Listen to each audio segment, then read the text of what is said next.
할렐루야. 할렐루야. 아멘. 하나님의 크신 사랑과 은혜, 그리고 그분의 위로하심과 또 평안과 능력이 오늘도 이곳에 계신 여러분과 여러분 가정, 그리고 속해 있는 기업 위에 차고 넘치시기를 먼저 예수님의 이름으로 축원합니다. 찬양 중에서 매일 스치는 사람들이라는 찬양이 있는데요, 가사가 이렇습니다. 매일 스치는 사람들, 내게 무엇을 원하나? 공허한 그 눈빛은 무엇으로 채우나? 모두 자기 고통과 두려움 가득, 감춰진 울음소리 주님 들으시네. 그들은 모두 주가 필요해.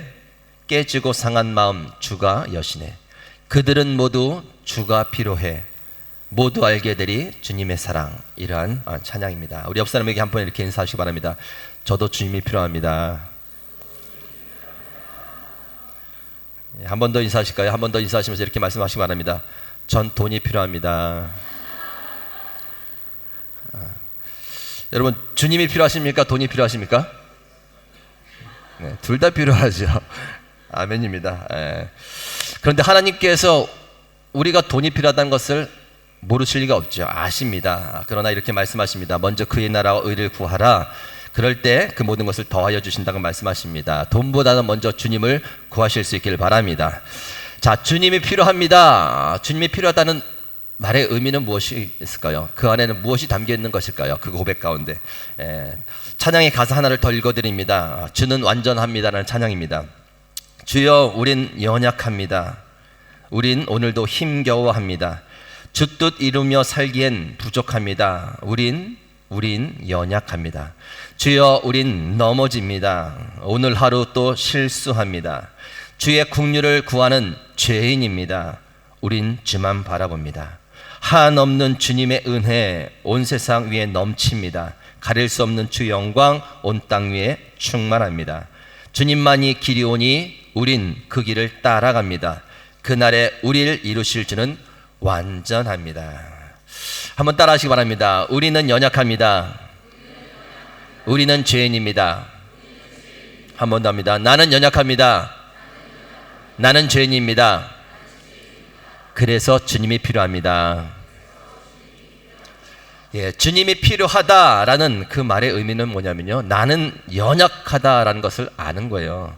내가 주의 긍휼이 필요한 죄인이라는 사실을 아는 겁니다. 아는 자가 고백하는 거예요. 알면 주님을 필요로 하게 되어 있습니다. 알아야 주님을 간절히 찾게 되고요, 알아야 주님을 붙잡게 되어 있다는 겁니다. 반면에 무엇입니까? 모르면 주님을 필요치 않죠. 나의 연약함과 죄인됨을 잊어버리면, 거기에 대한 감각이 무뎌져 버리면 주님을 간절히 찾지 않습니다. 간절히 주님을 붙잡지 않게 된다는 것입니다. 질문 한번 드립니다. 여러분, 주님이 필요하십니까? 나의 연약함과 나의 죄인됨을 생각하시면서 다시 한번 옆 사람에게 이렇게 고백합시다. 저는 주님이 필요합니다. 아멘. 오늘 본문 말씀에서 우리에게 가르쳐주고 있는 것을 한마디로 기억하면 무엇인가 하면, 누구에게 주님이 필요한가라는 것입니다. 어떤 자가 주님을 필요로 하는가라는 거예요. 내용을 보면 이렇습니다. 예수님께서 세관에서 마태를 부르십니다. 제자로 삼으신 것이죠. 그리고 마태와 함께 그의 집에 가서 식사를 하십니다. 그런데 그곳에 많은 세리들과 죄인들이 와서 함께 예수님과 식사를 하는 거예요. 그런데 그 모습을 보고 나서 바리새인들이 이해를 하지 못하는 겁니다. 멀리해야 할 죄인들과 함께 예수님께서 식사를 하고 계시다는 것 이해하지 못하는 거예요.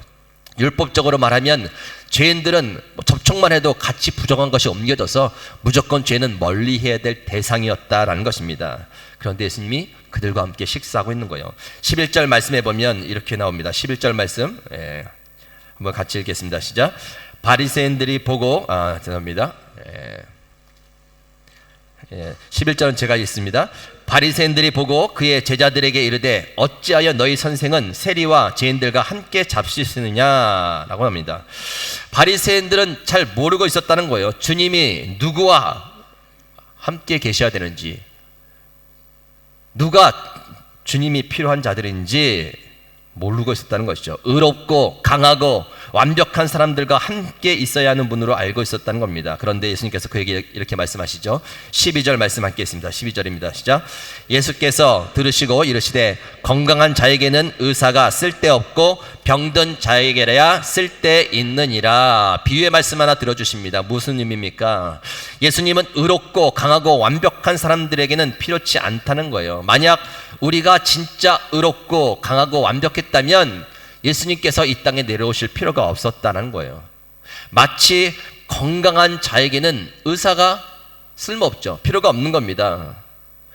완벽한 자는 예수님에게 필요가 없다는 거죠. 완벽한 자는 예수님이 필요 없다는 이야기입니다. 여러분, 의사는 누구에게 필요합니까? 건강한 자가 아니라 병든 자에게 필요한 거예요. 병든 자에게. 마찬가지죠. 예수님은 의롭고 강하고 완벽한 자가 아니라 연약하고 부족하고 죄와 허물이 있는 자들에게 필요하다는 겁니다. 다시 말해서 예수님은 완벽한 의인들과 함께 하시기 위해서 이 땅에 내려오신 것이 아니라 연약하고 부족하고 죄와 허물이 많은 사람들과 함께 하시기 위해서 이 땅에 내려오신 것이죠. 왜요? 치료해 주기 위해서. 연약함을 도우시고 부족함을 채워주시고 무엇보다 죄와 허물로 인해 죽게 될 사람들에게 긍휼을 베푸셔서 영원한 생명을 주시기 위해 이 땅에 내려오셨다라는 것입니다. 그래서 예수님은 이어서 이렇게 말씀하시죠. 13절입니다. 13절 같이 읽습니다. 시작. 너희는 가서 내가 긍휼을 원하고 제사를 원하지 아니하노라 하신 뜻이 무엇인지 배우라. 나는 의인을 부르러 온 것이 아니요 죄인을 부르러 왔노라 하시니라. 아멘. 자, 예수님께서 말씀하시죠. 나는 의인을 부르러 온 것이 아니라 죄인을 부르러 왔노라. 그러니 세리와 죄인들과 함께하는 것은 당연한 일이다라는 겁니다. 여러분, 여러분의 연약함과 부족함과 죄의 모습들이 예수님과 멀어지는 조건들이 되지 않기를 바랍니다. 오히려 그 연약함과 부족함과 죄의 모습들이 예수님께로 더 가까이 나아가게 만드는 은혜의 도구로 사용되실 수 있길 바랍니다. 약하기 때문에, 부족하기 때문에, 날마다 죄와 허물의 모습이 드러나기 때문에 주님 앞에 가야지요. 한번 따라서 다시 한번 고백합니다. 나는 연약합니다. 나는 죄인입니다. 그래서 주님이 필요합니다. 그 모습으로 더 가까이 주님께 나아가실 수 있길 바랍니다. 예수님께서 이 땅에 내려오신 이유가 그거예요. 바리새인들은 그것을 이해하지 못했습니다. 예수님의 죄인들에게 필요한 분이라는 것 사실을 그들은 몰랐다라는 것입니다. 그리고 그들이 몰랐던 또 하나의 사실은 무엇인가 하면 자신들이 죄인이라는 사실이죠. 자신들의 연약한 죄인이라는 사실을 그들은 놓치고 있었습니다. 왜 놓쳤을까요? 왜 몰랐을까요? 그들은 나름대로 열심히 율법을 지키고 종교 생활을 했던 사람입니다. 남들과 비교해 보니 그 정도면 완벽하다고 스스로 생각하게 된 거예요. 누가복음 18장에 보면 예수님께서 두 사람의 이제 기도를 비교하시죠. 바리새인의 기도. 성전에 올라가서 바리새인이 이렇게 기도합니다. 따로 한 사람은 이제 세리 죄인 취급받았던 세리였고요. 한 사람은 바리새인이었습니다. 바리새인이 세리와 따로 떨어져서 기도합니다. 하나님이여, 나는 다른 사람들 곧 토색, 불의, 간음하는 자들과 같지 아니하고 이 세리와도 같지 아니함을 감사합니다. 나는 일해에 2번씩 금식하고 또 소득의 11조를 드리나이다 라고 합니다.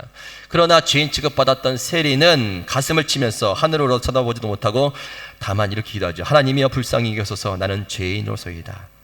그런데 나중에 이 두 사람 중에서 누가 의롭다고 의인이라고 칭함받냐면 세리죠. 죄인 취급받던 세리로 취급받습니다.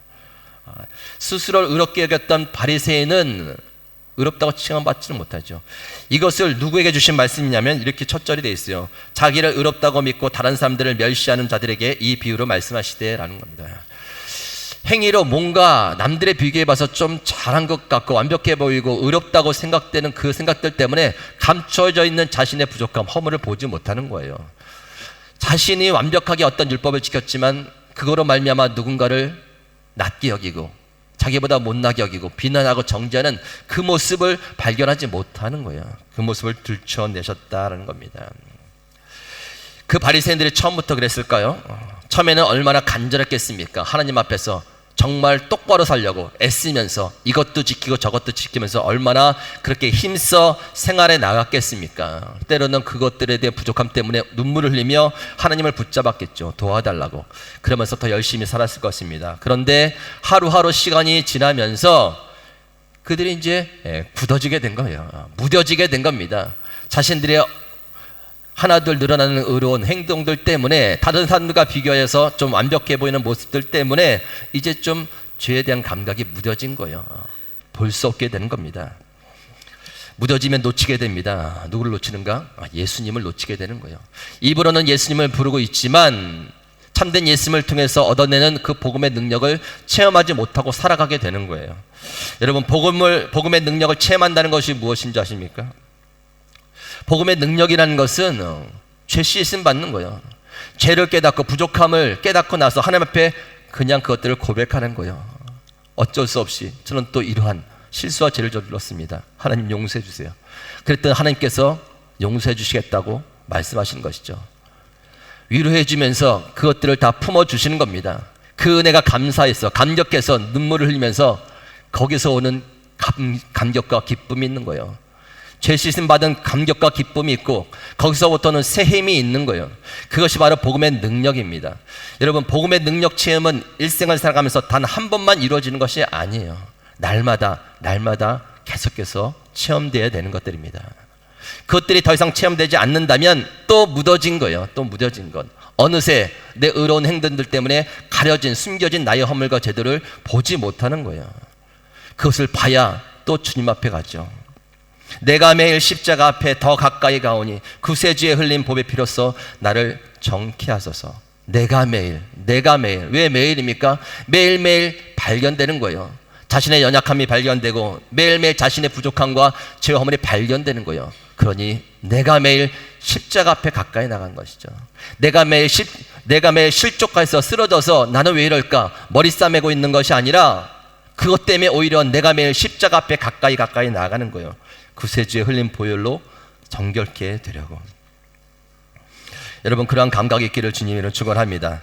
고린도전서 15장 9절, 사도 바울은 시간이 지나면서 그의 고백을 보면 참 재밌습니다. 어떻게든 간에 그 감각을 놓치지 않으려고 애써가는 거예요. 고린도전서 15장 9절, 사역을 처음 시작할 때 이렇게 고백합니다.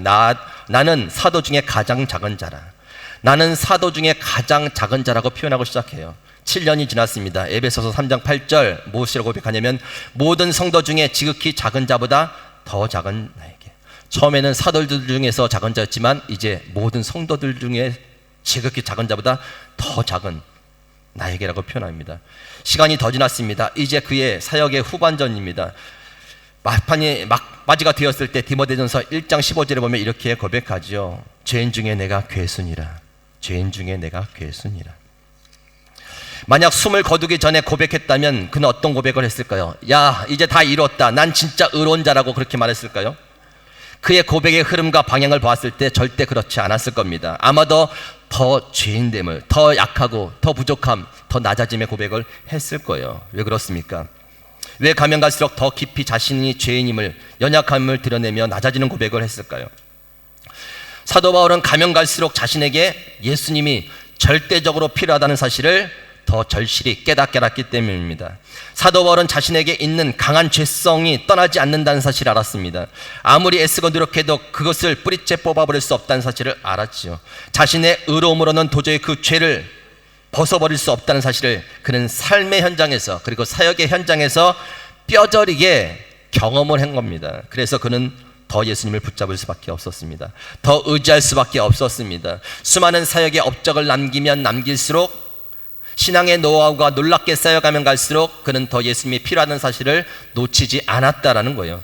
그래서 그의 고백은 점점 더 죄인됨의 고백, 연약함의 고백이 되어 갔습니다.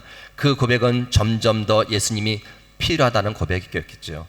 저는 사도 중에 가장 작은 자입니다. 그러니 예수님이 필요합니다. 저는 모든 성도 중에 지극히 작은 자보다 더 작은 자입니다. 그래서 진짜 예수님이 필요합니다. 저는 죄인 중에 괴수입니다. 그러니 저는 절대적으로 예수님이 필요합니다. 제발 제 곁을 떠나가지 마세요. 그렇게 고백하고 있는 겁니다. 사랑하는 미랄교회 성도 여러분, 방향 감각을 잃어버리지 마시기 바랍니다. 우리가 나아가야 될 고백의 방향은 더 연약함과 더 죄인됨의 고백인 줄 기억하시기 바랍니다.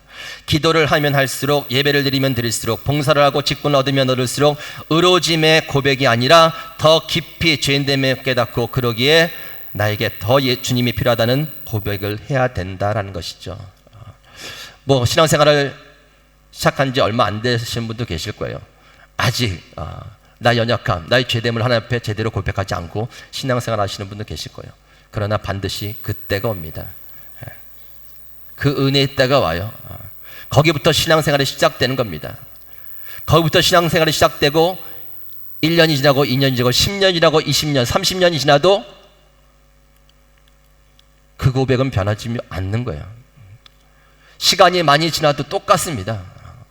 시작도 중간도 끝도 똑같은 거예요. 나는 연약합니다. 나는 죄입니다. 그래서 저는 주님이 필요합니다.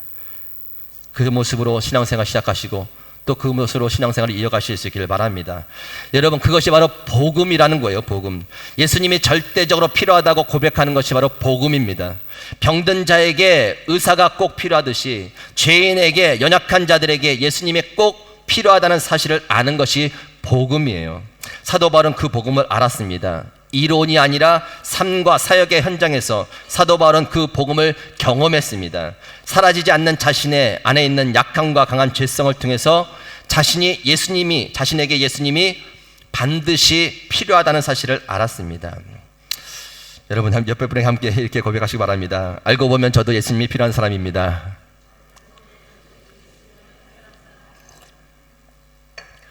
여러분, 우리는 모두 알고 보면 다 예수님이 필요한 사람들이에요. 한때만 필요한 게 아니라 날마다 필요한 사람입니다. 주님께서 부르실 그날까지 그것을 더 깊이 깨닫는 은혜가 있길 바랍니다. 그것이 복음이에요. 더 깨달으시고 더 깨닫고 날마다 주님 앞에 더욱 깊은 죄인됨의 고백과 그러기에 주님이 필요하다고 그렇게 고백하며 나아가실 수 있길 바랍니다. 성령께서 해주시는 일 가운데 하나가 무엇이냐면 그것을 알게 해주시는 거예요. 우리의 연약함, 우리의 허물과 죄를 들춰내시면서 알게 해주시는 거예요. 알라는 것이죠. 무엇을 하는 겁니까? 예수님이 필요하다는 것을 좀 알아라 라는 거예요. 아무리 예배를 많이 드리고 11조를 하고 기도를 많이 하고 봉사를 많이 하고 직분을 얻어도 목사가 되었어도 여전히 예수님이 필요하다는 것을 좀 알라라는 거예요. 그래서 연약함과 허물, 죄를 자꾸 낳고 깨닫게 해주신 겁니다. 그것이 은혜예요. 이사야서에 보면 이스라엘 백성들에게 끊임없이 하나님께서 그들의 허물을 들춰내십니다. 그들이 눈으로 귀로 확인할 수 있도록 다 보여주십니다. 자 봐라라는 거예요. 너희들이 어떤 존재인 줄 좀 알아라는 거예요. 그래서 속히 좀 내게 돌아오라는 거예요. 속히 돌아오면 내가 고쳐주겠다라고까지 말씀하십니다. 그러나 그들은 하나님께 돌아가지 않습니다. 필요 없다는 거예요. 자기들 나름대로 옳다고 생각하는 대로 살았기 때문입니다. 무엇이 죄인지도 모르고 그렇게 잘 살고 있다고 생각했기 때문에 하나님을 필요치 않는 거예요. 깨닫는 것이 하나님의 은혜고 복인 줄 믿으실 수 있길 바랍니다. 깨달아질 때 감사하시고 주저앉아 실족하는 것이 아니라 인정하시고 그래서 예수님이 필요합니다라고 더 주님 앞에 가까이 나가실 수 있길 바랍니다. 예전에는 그냥 지나쳤던 것들이 왠지 오늘따라 양심의 가책이 된다. 자꾸 떠나가지가 않는다. 꺼려져서 좀 참을걸, 미워하지 말걸, 그렇게 말하지 말걸, 그렇게 행동하지 말걸, 좀 더 열심히 할걸, 이런 생각이 든다면 성령의 은혜인 줄 믿으시기 바랍니다. 그러면 고백하세요. 하나님 죄송합니다. 제가 또 그런 말에 실수를 했네요. 그런 행동에 잘못을 했네요. 더 열심을 내지 못했네요. 마음에 또 미워움을 가졌네요. 용서해 주세요. 그래서 저는 죄인입니다. 그래서 저는 연약합니다. 그래서 주님이 필요합니다. 그렇게 주님을 붙잡고 나가실 수 있기를 바랍니다. 복음을 위한 일꾼들, 그것을 아는 사람들이 복음을 위한 일꾼들이 되는 거예요. 세리 마태, 자신에게 예수님이 필요하다는 것을 알고 예수님을 따라갔던 자입니다. 즉 자신이 죄인됨을 알고 연약함을 알고 복음을 쫓아간 자가 바로 마태였습니다. 마태복음 9장 9절 아까 때 읽었던 말씀인데 예수께서 그곳을 떠나 지나가시다가 마태라는 사람이 세간에 앉아있는 것을 보시고 이르시되 나를 따르라 하시니 일어나 따르니라. 따르라 하실 때 마태가 뭔가 홀려서 막 따라간 것이 아니에요. 이미 마태는 예수님이 어떤 분이신지를 듣고 알고 있었어요. 공개적으로 예수님께서 치유 사역을 하셨고 축사도 하셨고 설교도 하셨고 말씀도 하셨습니다. 그분의 첫 메시지 회개하라 천국이 가까웠느니라, 이러한 것들이 다 잠재되어 있던 거예요. 아마 스스로 세리라는 것에 대해서 종교적으로 많은 양심에 걸렸을 겁니다. 평소에는 그냥 지나쳤던 것들. 그 당시 세리라는 것들은 세금을 걷어내는 사람이죠. 로마 정부에 빌붙어서 유대 민족에게 세금을 걷는 건데 많이 걷는 거예요. 그래서 중간에 자기가 이득을 취하는 거죠. 그 사실을 다 알고 있죠. 유대인들이 막 화가 나는 겁니다. 그리고 저 사람은 죄인이라고 손가락질했던 사람이 세리입니다. 평소에는 그냥 지나쳤던 일인데 왠지 그것들이 자꾸 꺼려지는 거예요. 꺼려지는 거. 성령의 은혜죠. 그리고 예수님께서 그를 부르셨을 때 따라갑니다. 왜 따라갑니까? 그에게 예수님이 필요했기 때문이죠. 주님의 필요를 알고 깨달아 복음을 위한 일꾼들이 다 되실 수 있길 바랍니다. 그것들을 알아야 예수님을 따라갈 수 있습니다. 그것들을 깨달아야 끝까지 예수님을 쫓아갈 수 있다는 것이죠. 마태복음 9장 10절, 예수께서 마태의 집에서 앉아 음식을 잡수실 때 많은 세리와 죄인들이 와서 예수와 그의 제자들과 함께 있었더니, 세리와 죄인들, 마태가 불러낸 거예요. 자기 동료들을 다 불러낸 거예요. 다른 세리들, 다른 죄인들 다 불러 모은 거예요. 불러 모은 거. 초청을 한 겁니다. 식사 자리에. 왜 불렀겠습니까? 그들도 예수님이 필요한 사람들이니까. 그들도 예수님이. 여러분, 그것이 바로 전도예요. 전도. 당신에게 예수님이 필요하다는 사실을 알리는 것이 전도예요. 예수님이 필요한 사람들을 예수님께 데리고 오는 것이 바로 전도라는 겁니다. 이 세상 사람들, 자신이 예수님이 필요하다는 것을 모르고 사는 사람들이에요. 그래서 베드로전서 2장 7절 말씀에 보면 이렇게 기록이 되어 있습니다. 그러므로 믿는 너희에게는 보배이나, 예수님 말하죠, 믿지 아니하는 자에게는 건축자들이 버린 그 돌이 모퉁이의 머릿돌이 되고 라고 말합니다. 그러므로 믿는 너희에게, 예수님을 말합니다. 그러므로 믿는 너희에게 자신이 죄인됨을 깨닫고 연약함을 깨닫고 예수님이 꼭 필요하다는 것을 아는 너희에게는 예수님이 보배로울 것이다. 예수님이 꼭 필요한 보배로운 분으로 여겨질 것이다. 그러나 그것을 알지 못하는 자, 믿지 아니하는 자, 깨닫지 못하는 자는 예수님을 필요치 않을 것. 건축자들이 버린 돌처럼 예수님을 여길 것이다 라고 말하는 거죠. 여러분, 건축자들이 버린 돌은 어떤 의미가 있는지 아십니까? 예전에 건축할 때에 옆에서 지켜봤거든요. 버리는 돌이 없더라고요. 이런 벽돌 하나도 다 바늘 쪼개서 다 틈을 메꾸더라고요. 3분의 1을 정확하게 쪼개서 틈을 메꾸고 다 씁니다. 그런데 쓰다가 버려지는 것, 아주 쓸모가 없는 거예요. 더 이상 쪼개고 틈을 메꿀 수도 없는 그것들을 다 버리는 겁니다. 그것들이 건축자들이 버린 돌이에요.